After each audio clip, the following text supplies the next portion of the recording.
Mona Lisa Bhosale என்ற அந்த பொண்ணு மத்திய பிரதேசத்துல பிறந்திருக்காங்க. இவங்களோட குடும்ப தொழில ஊசிமணி ருத்ராட்ச மாலை விற்கிறது தான். இப்போ 144 வருஷத்துக்கு ஒரு முறை நடக்கிற மகா கும்பமேளான்ற ஒரு திருவிழாவுக்கு உத்தரப்பிரதேசத்துல கட்டுக்கு அடங்காத கூட்டம் வரும்னு சொல்லி தெரிஞ்சுக்கிட்டு இவங்க ஃபேமிலியோட வந்து மகா கும்பமேளாவில மாலைகளை விற்க ஆரம்பிக்கிறாங்க. அந்த டைம்ல எதிர்பாராத விதமா இவங்களை பார்த்துட்டு இவங்க கண்கள் மோனாலிசா மாதிரியே இருக்குன்னு சொல்லி எல்லாருமே பேச ஆரம்பிக்கிறாங்க. அடுத்த கொஞ்ச நேரத்திலேயே இவங்க சோசியல் மீடியாவில் வைரல் ஆகுறாங்க.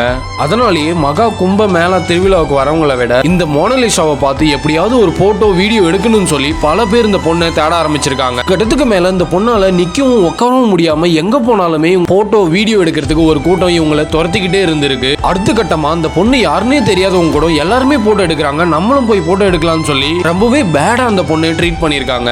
இந்த பொண்ணு எவ்வளவு வேகமா ஃபேமஸ் ஆச்சோ அந்த அளவுக்கு கஷ்டங்களையும் அனுபவிச்சிருக்கு. வழியே இல்லாம தான் செய்யற தொழிலை விட்டுட்டு திரும்பவும் மத்திய பிரதேசக்கே கிளம்பி போயிட்டாங்க.